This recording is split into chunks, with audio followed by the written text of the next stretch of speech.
Bonjour et bienvenue à tous pour la quotidienne des numériques, la version condensée. Je vous rappelle que le live complet est à retrouver en replay sur notre chaîne Twitch, le lien dans la description. Et un live qui a été, vous allez voir, un petit peu chahuté aujourd'hui. Je vous en dirai plus dans quelques minutes. En attendant, c'est parti pour l'essentiel de l'actu. Petite spécificité aussi aujourd'hui, cette condensée va être faite en une fois. Donc si je me gourre, il n'y aura pas un jump cut pour me sauver, puisqu'on a un gros programme vidéo aujourd'hui et on n'a pas le temps de faire un joli montage. Mais vous inquiétez pas, vous allez voir, tout va être fait d'un souffle. Et on commence avec Facebook qui lance sa nouvelle gamme de portals. Je vous rappelle, ce sont leurs sortes d'écrans, de smart écrans qui permettent de faire de la visioconférence. Évidemment, avec le télétravail, ce genre de produit un peu niche a plus le vent en poupe. Et nous avons donc du coup deux modèles, le Portal Go et le Portal Plus qui apparaissent. D'un côté, un écran 10 pouces basse résolution à 269 euros et de l'autre côté, un écran 14 pouces à 369 euros avec un pied mobile pour vous suivre lorsque vous bougez lors de vos présentations. En tout cas, Facebook, comme beaucoup, surfe toujours plus sur cette vague de télétravail à distance, en tout cas. À voir si vous avez envie de mettre 230 voire 370 euros dans une tablette qui ne fait que de la visioconférence. On enchaîne avec un autre écran un peu plus impressionnant que les 10 et 14 pouces de Facebook, puisque je vais vous montrer maintenant un écran 34 pouces 5K, c'est-à-dire 5120 par 2160. Regardez bien, c'est HP qui l'a lancé avec leur nouveau Envy 34 pouces All-in-One, qui est une sorte de vision, leur vision d'un iMac, donc un ordinateur tout intégré. Donc vous voyez ce fameux écran 5K. 34 pouces évidemment. Vous voyez aussi que vous allez voir la connectique est très très complète, autrement plus complète pour un professionnel que pour un iMac notamment. Évidemment l'écran est beaucoup plus grand et la puissance pourra aller très loin puisque nous aurons une gamme de processeurs Intel 11e génération et également des cartes graphiques qui iraient jusqu'à la GeForce 3080 RTX, donc un beau programme. Et puis vous voyez cette fameuse webcam aimantée qui vous permettra de la fixer un peu partout pour faire des vues zénithales ou des vues de devant absolument incroyable. En tout cas, ça arriverait, ça commencerait à 2000 $. Ça, évidemment, c'est pas un prix qui est donné, mais ça reste un écran 34 pouces en 5120 par 2160 avec un ordinateur plus ou moins puissant à l'intérieur. On a hâte de mettre nos mains dessus en tout cas. On enchaîne avec un autre ordinateur encore plus impressionnant. Ce n'est pas un écran ce coup-ci, mais un boîtier qui a été monté juste pour le coup de cœur. Je passe quelques secondes dessus. C'est Aftershocks qui est une boutique de PC custom et qui a bossé sur ce PC avec un bubble tea intégré littéralement dans le cooling. C'est magnifique. Mes deux passions réunies dans un boîtier. Qu'est-ce que vous voulez que je vous dise? Les Singapouriens sont peut-être les plus forts. Est-ce que le chien, le corgi, sera vendu en série avec? Si c'est le cas, j'achète immédiatement. Ce sera en tout cas peut-être un petit peu moins cher que d'acheter un de ces véhicules mythiques exposés dans un musée, le Peterson Automotive Museum aux États-Unis, et qui montre tous les véhicules utilisés par James Bond. L'exposition s'appelle Bond in Motion et vous allez voir des motos, des neiges, des voitures amphibies, beaucoup de mitraillettes, évidemment beaucoup de petits lance-missiles intégrés dans des pare-chocs et surtout des véhicules légendaires que vous pourrez revoir en vrai. Pareil, j'ai beaucoup d'argent dépensé dans cette émission et je veux bien un billet d'avion pour partir et voir toutes ces voitures et surtout ma préférée évidemment, la fameuse Lotus sous-marin qui aura marqué toute une génération. On reste évidemment avec James Bond et ce coup-ci on passe au James Bond qui va arriver, je vous rappelle, début octobre. Je vous avais montré le Land Rover qui était un des véhicules officiels. Une autre marque anglaise se joint à la fête. C'est Triumph qui a montré une édition spéciale de sa Tiger 900. La Bond édition, on va pas se prendre la tête sur le nom, mais une moto, vous me direz si vous aimez dans les commentaires, ce petit coloris noir et cuivre avec quelques décorations pour cette moto de trail et d'aventure plutôt agressive et avec un sacré design. On va rester dans les deux roues avec un sacré design et on est en Angleterre, on va maintenant passer en Scandinavie. Que pensez-vous du Bike One de Hermansen et de Woodwood? Ce sont deux marques scandinaves. Woodwood est notamment une marque de mode très réputée et plutôt premium. Et voilà, ils se sont associés pour refaire le Bike One qui est un petit vélo électrique avec un design très minimaliste et très décalé et dont vous voyez la batterie est cachée dans cette petite gourde. En tout cas, il faudra dépenser un petit 4000 € pour le prix de l'exclusivité, mais à vous des points de crédibilité si vous traînez dans des quartiers hipster par exemple. Si vous êtes un peu moins hipster, mais que vous voulez quand même vous déplacer à deux roues et que vous voulez marquer des points ce coup-ci en termes de vintage rétro, allez voir du côté de chez Solex, puisque leurs nouveaux modèles sont désormais en vente. Ça commence à 1529 € et ça finit à 2399 € selon la motorisation et selon l'autonomie. Mais vous me direz aussi dans les commentaires ce que vous pensez de ce design complètement néo-rétro et complètement assumé de la part de la marque française. Évidemment, on verra si les foules qui hésitaient à acheter des vélos électriques, qui étaient peut-être pas fans des designs futuristes, comme ce que peuvent proposer Van Moof ou Angel, ou par exemple Cowboy, eh bien seront en tout cas séduits par ces Solex qui gardent une ligne très rétro mais qui offrent des motorisations plutôt modernes. Et donc on verra entre la version à 1520 euros et la version à 2600 euros, pardon, laquelle vous préférez. On quitte maintenant presque les transports technologiques, mais on va rester sur un dernier transport. On va parler encore une fois de vélo électrique. Et ce troisième vélo électrique va vous faire rigoler puisque je l'avais loupé, mais depuis quelques semaines, et notamment à Paris, Ikea trimballe des vélos à sieste, oui, littéralement. Vous avez un vélo électrique que vous pouvez commander à distance. Un chauffeur, enfin un pilote ou une pilote viendra vous prendre et vous pourrez vous poser tranquillement dans cette petite cabine individuelle pour faire une sieste et faire la fameuse power nap et pour vous déplacer du coup d'un point à un autre et recharger vos propres batteries. Je vous rappelle, comme disait cette chatte Ophélie Winter, que le secret de beauté, c'est la fameuse power nap, donc la fameuse sieste de 15 minutes maximum pour ne pas tomber dans le sommeil profond.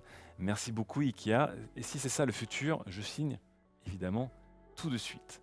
On va maintenant passer au smartphone, ce sera la dernière partie de cette quotidienne condensée, vous allez voir pourquoi.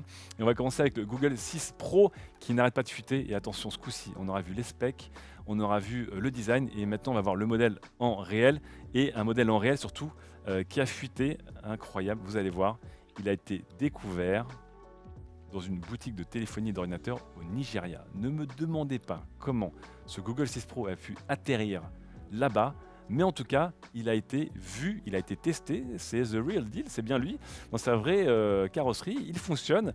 On a même pu faire des tests et on a pu confirmer notamment que le fameux Tensor, donc le SoC Made in Google, vous voyez, il est en vitrine dans un magasin, eh bien, obéit bien à une architecture assez étonnante dont je vous parlais il y a quelques jours, la fameuse architecture 224 qui va se différencier des autres SoC des téléphones Android qui sont en 1, 3, 4 notamment. C'est Samsung qui fabrique ça, mais on a vraiment très hâte de voir ce que vaudra en termes de performance réelle ce téléphone avec cette architecture aussi novatrice. On termine enfin avec évidemment l'autre superstar de la téléphonie, c'est l'iPhone 13 et l'iPhone 13 Pro, les iPhone 13 et iPhone 13 Pro qui sont arrivés entre les mains de certains de nos confrères outre-Atlantique et certains aussi en France. Et je vous ai fait une revue de presse un peu rapide si vous n'avez pas le temps de vous coltiner les 300 articles et 600 vidéos, en attendant évidemment le meilleur article qui sera le nôtre bien sûr.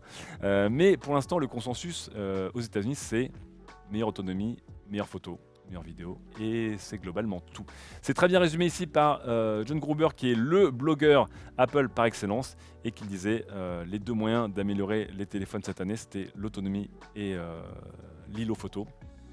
C'est ce qu'ils ont fait, ni plus ni moins, mais là on ne parle que des iPhone 13. Une conclusion qui est partagée par sa consoeur Johanna Stern, qui est une sommité dans le milieu des journalistes tech, évidemment. Surtout la batterie et les caméras, pour le reste, c'est à peu près kiff-kiff. Et The Verge revient un peu là-dessus aussi, puisque pour The Verge, voilà, meilleure batterie et meilleur appareil photo. Et pour l'iPhone 13 Pro, on va ajouter aussi ce fameux écran LTPO qu'Apple appelle le fameux ProMotion, mais qui était déjà vu notamment chez Samsung. Donc je vous rappelle, un écran qui est à la fois OLED et à la fois avec un taux de rafraîchissement variable entre 10 et 120 Hz. Les confrères de Wired ont beaucoup aimé notamment les iPhone 13 et les iPhone 13 mini et disent que c'est un bon moment d'upgrader. Ils sont peut-être moins chauds sur l'iPhone 13 Pro, donc contrairement à leurs collègues, où ils disent que l'iPhone 13 Pro est évidemment meilleur, mais il y a de moins en moins de raisons de passer d'un Pro à l'autre en tout cas. Engadget suit à peu près aussi les conclusions de tout le monde. On est plutôt sur une génération d'iPhone 12S que d'iPhone 13, clairement. Et je terminerai par deux avis assez tranchés. Le premier de mon confrère Julien Cadeau de Numérama, pour qui il pense que cet iPhone 13 c'est différent de tout ce que a fait Apple avant. Donc assez étonnant comme on va dire première hot take on va dire de la part de Julien Cadeau. Et puis de l'autre côté, alors désolé j'ai un paywall, mais le journaliste du New York Times qui a été extrêmement déçu par les iPhone 13 et qui pour lui considère que les iPhone 13, les améliorations des iPhone 13 ne sont pas des améliorations technologiques mais sont surtout des incrémentations à but commercial et qu'il n'y a quasiment aucune raison d'acheter un iPhone 13. Il y a juste assez d'upgrades mais pas trop pour vous donner envie de les acheter. Et donc petit coup de gueule du New York Times de ce côté. Voilà, c'était la première partie des revues de presse. En attendant que nous, on puisse tester les iPhones, si on les reçoit, Et peut-être qu'on les a reçus, regardez. On en a peut-être reçu un, voire deux, voire trois, ou quatre, et cinq. Incroyable. On a beaucoup d'iPhone. On a beaucoup d'iPhone qu'on a reçu pendant le live de ce matin. Donc vraiment pour vous dire à quel point c'est frais. Et donc on testera évidemment le mini, on testera le normal, on testera le pro et on testera le pro max. Et évidemment on s'épanchera sur la couleur du red qui est vraiment très beau. Allez voir le replay, on en a longuement parlé parce que Kevin est arrivé littéralement en live pour nous montrer ses iPhones. Nos tests à nouveau qui ont commencé, évidemment on ira le plus loin possible sur nos benchmarks, autonomie, colorimétrie, performance, photo, vidéo avec tous les nouveaux modes évidemment, la macro, le cinématique mode, peut-être le ProRes qui sera disponible lorsqu'on testera ces iPhones, mais ça arrivera dans quelques jours, promis juré, et il ne faut pas que je m'enfuie avec tout cela.